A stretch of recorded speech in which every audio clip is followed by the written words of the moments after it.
안녕하세요. 책이 빛나는 밤의 기현입니다.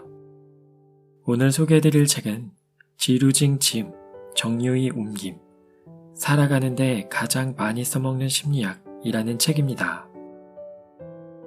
여러분들은 사람들의 일상적인 행동과 관계에 있어서 어떤 법칙이 존재한다고 생각해 보신 적 있으신가요? 버스에 올라탔을 때 창가 좌석부터 찾는 행동은 자신만의 특이한 습관일까요?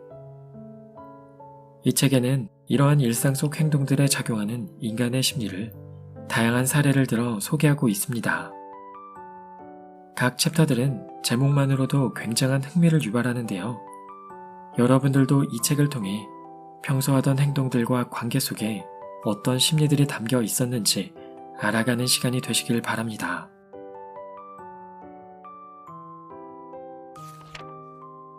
창가 좌석을 선호하는 이유, 사람과 사람 사이의 거리를 결정하는 경계의 효과. 사람들은 식당에서 거리를 내다볼 수 있는 창가 좌석을 선호한다. 그곳에서 맛있는 음식을 먹고 한가롭게 대화의 꽃을 피우는 동시에 창문 너머 행인들 혹은 한적한 오솔길을 바라볼 수 있기 때문이다. 길가의 카페나 작은 식당 역시 실내 좌석보다는 창가 좌석에 앉은 손님이 더 많다. 버스, 기차, 비행기에서도 사람들은 창가 좌석을 선호한다. 지정 좌석에 앉는 것이 아니라면 창밖에 아름다운 풍경이 없어도 또 밤이라서 밖이 칠흑같이 어두워도 사람들은 통로 쪽 좌석보다는 창가 좌석을 선호한다. 그렇다면 넓게 트인 광장에서는 어떨까? 사람들은 담장, 기둥, 가로등, 나무와 같이 공간의 경계를 나누는 건물이나 시설 주변에 머무는 경향을 보인다.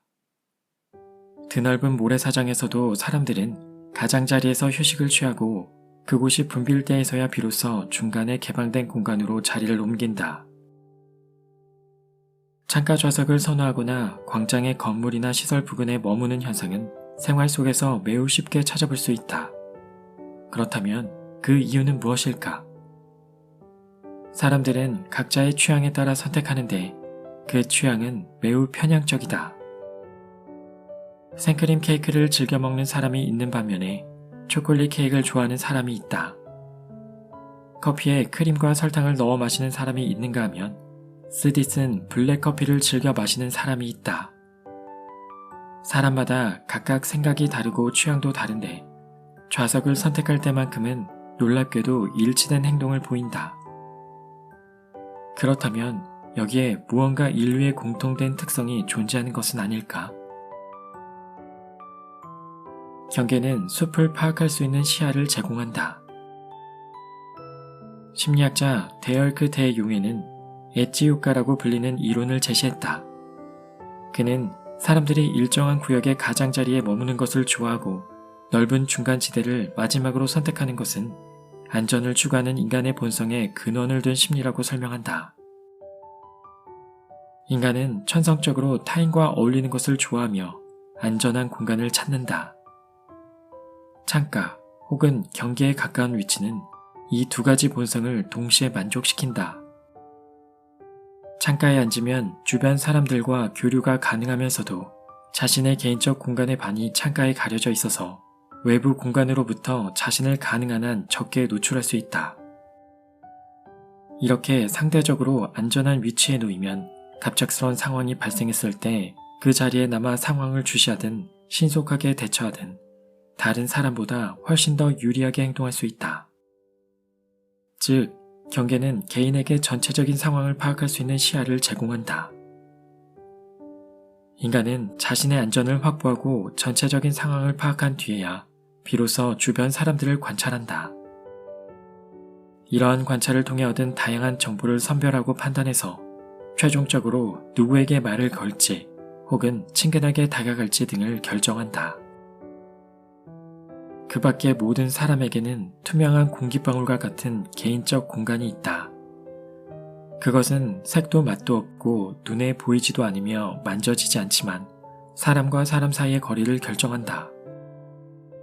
가장자리를 차지한 사람은 중심에 있는 사람보다 그 구역을 떠나기가 쉽기 때문에 자신의 개인적 공간을 쉽게 침범당하지 않는다. 사람과의 관계 속에서 상대방이 자신에게 과도하게 접근하거나 개인적 공간을 침범하면 가장자리에 있는 사람은 상대방과의 거리를 떨어뜨려서 자신만의 공간을 확보할 수 있다. 이렇듯 인간은 어떤 상황에서도 자신이 상황을 주도함으로써 심리적인 안전을 유지하고자 한다.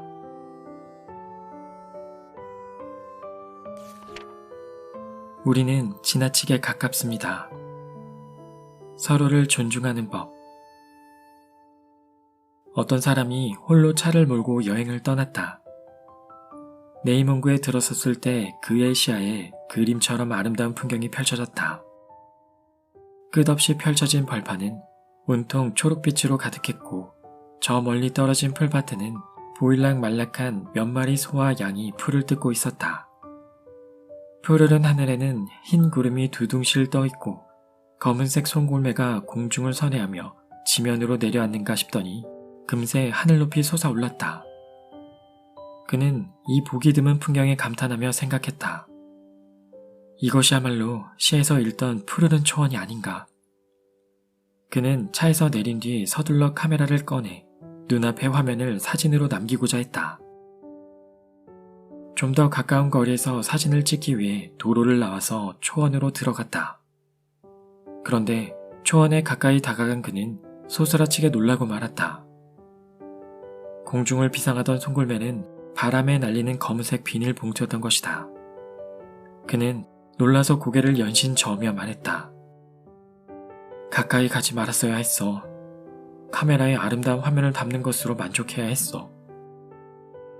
아름다운 풍경과 일정한 거리를 유지하는 것이 감동을 유지하는 방법이다. 타인과 적정한 거리를 유지해야 자신도 즐겁고 상대방도 편안함을 느낀다. 가족, 연인, 친구를 불문하고 종일 가까이 지내다 보면 상대방의 단점이 눈에 띄기 때문에 각자의 마음속에 피로와 실증이 생긴다. 따라서 적정한 거리를 둠으로써 각자에게 개인적인 공간을 주는 것이 상대방을 존중하는 것은 물론 자신을 아끼는 방법이다. 가족 사이에도 친밀하지만 최소한의 예의를 지키는 거리를 유지하고 각자의 개인적 공간을 인정하는 것이 서로의 프라이버시를 존중하는 방법이다. 사랑하는 사람이라면 친밀하지만 너무 가깝지 않은 거리를 유지하고 사랑이라는 이름으로 서로에게 상상의 여지를 남기는 것이 각자의 독립된 인격에 대한 존중이다. 친구나 동료 사이에도 적정한 거리를 유지해야 한다. 적당한 거리가 아름다움을 만든다는 말이 있다. 너무 가깝기보다 한 발 뒤로 물러나서 보면 세상이 더 아름답다.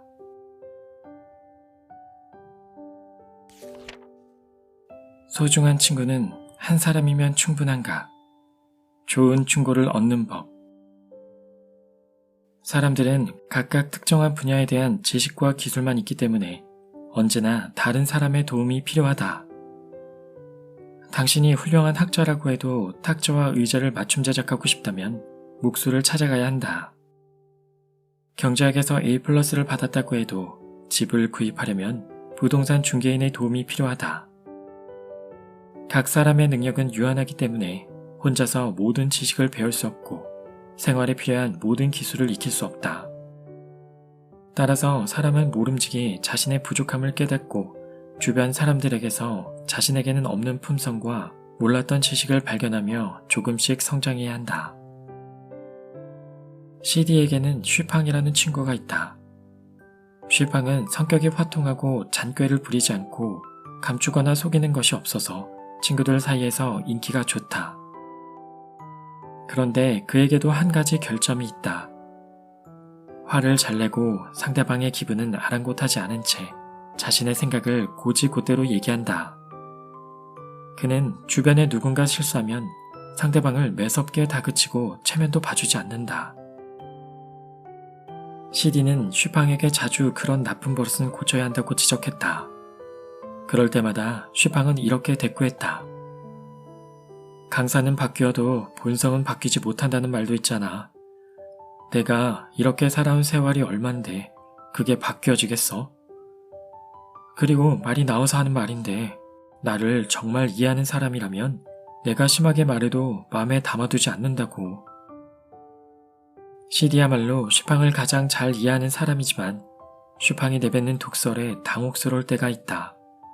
하물며 다른 사람은 어떠하겠는가. 시디와 슈팡이 함께 커피숍에 갔을 때의 일이다. 슈팡이 종업원을 불렀다. 이 집은 커피잔이 참 독특하단 말이야. 이 친구 마시는 거랑 같은 걸로 주세요. 아무것도 넣지 말고. 잠시 후 종업원이 빈 커피잔을 슈팡 앞에 내려놓았다. 그러자 슈팡은 곧바로 화를 내며 종업원을 다그쳤다. 나한테 왜 빈잔을 주는 거지? 내가 시킨 커피는? 당신의 커피숍은 어떻게 영업을 하는 거야? 그리고 당신 말이야, 여기 새로 왔나? 아무리 새로 왔어도 손님한테 빈잔을 내미는 건 아니지. 어린 여종업원은 당황스러워 얼굴이 빨개졌고 목소리마저 기어들어갔다. 옆에 있던 시디가 좀처럼 화를 식히지 못하는 슈팡을 말린 뒤 종업원에게 조심스럽게 물었다. 이게 어떻게 된 일인가요? 그러자 종업원은 잔뜩 주눅이 든 목소리로 대답했다. 죄송합니다. 아무것도 넣지 않은 커피잔을 달라고 하셔서 저는 그걸 다른 용도로 쓰시려는 줄 알고 빈잔을 가져온 거예요.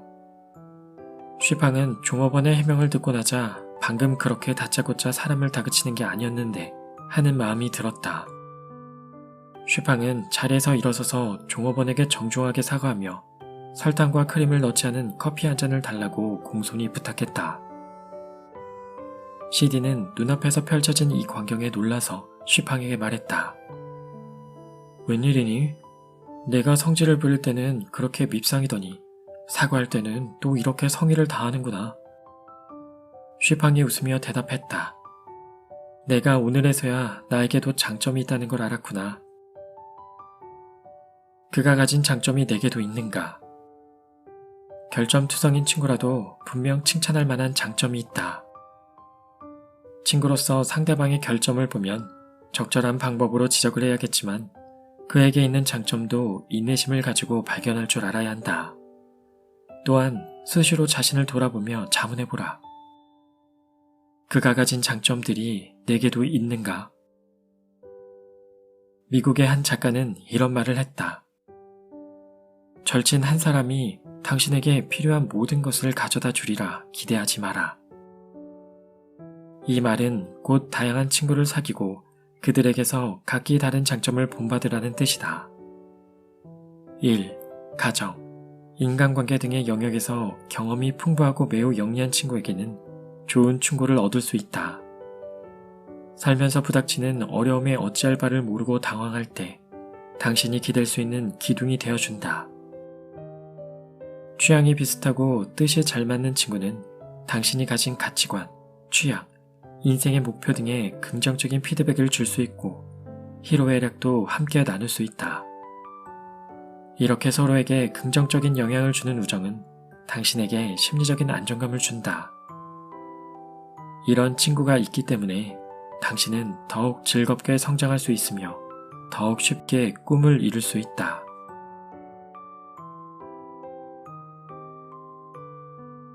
오늘 준비한 내용은 여기까지입니다. 인간의 심리는 복잡하기도 단순하기도 한 듯합니다. 끝까지 함께 해주셔서 감사합니다. 지금까지 책이 빛나는 밤의 기현이었습니다.